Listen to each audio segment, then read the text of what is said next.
I've worked security for over 5 years now. Grave are the shifts mostly. Most people hate them, but I used to enjoy the silence. The stillness. The peace of it.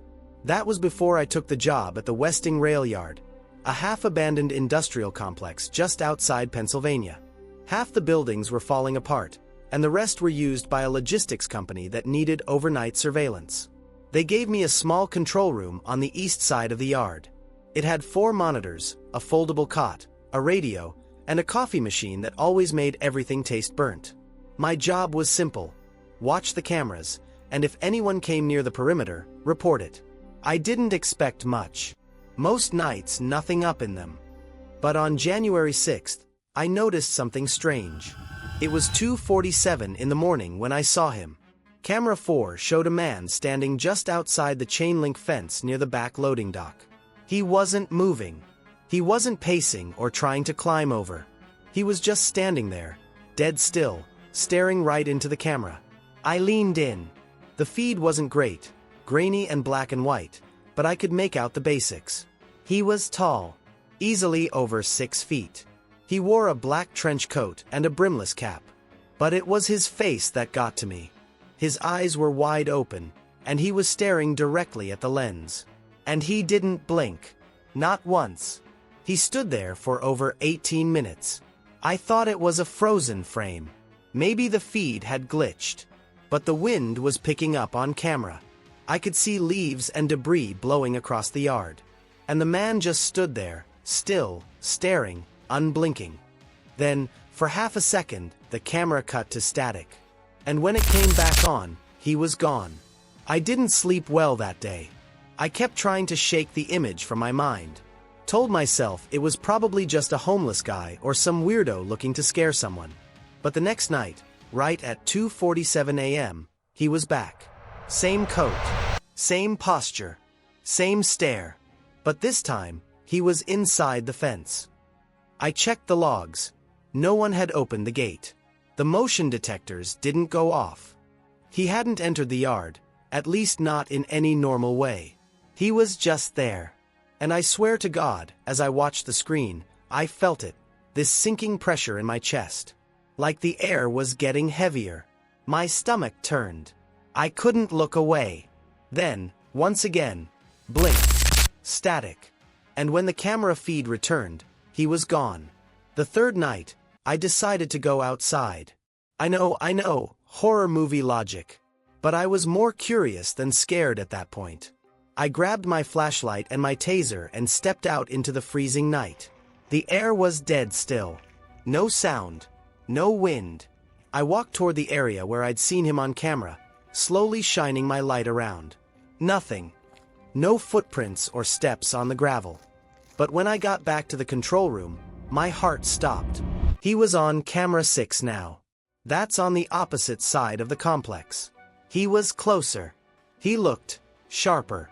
His features were more defined this time. Skin pale.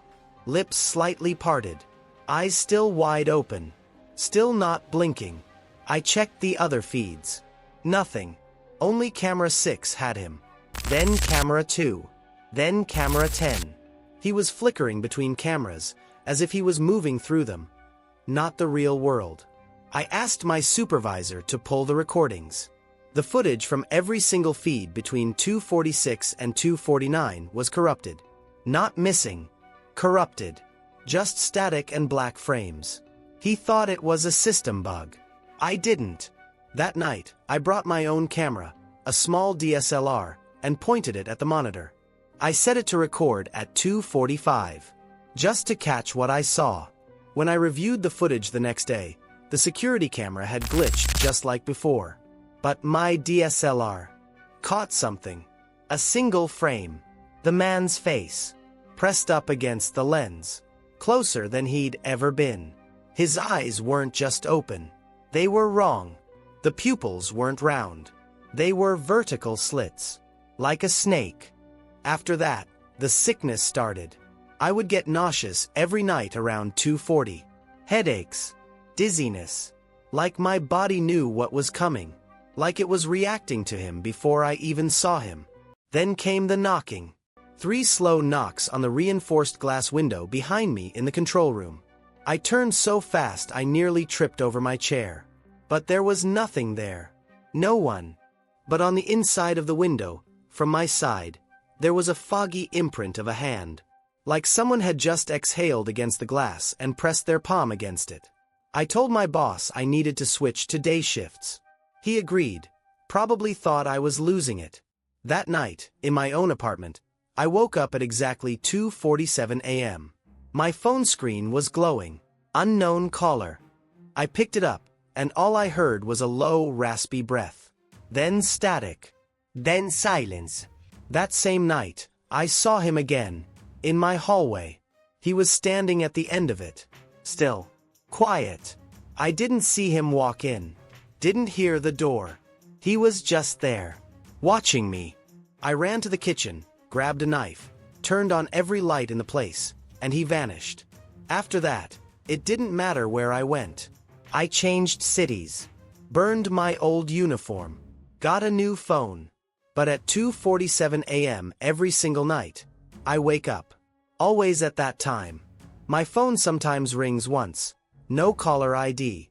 Sometimes it doesn't. But I always feel like someone's watching me.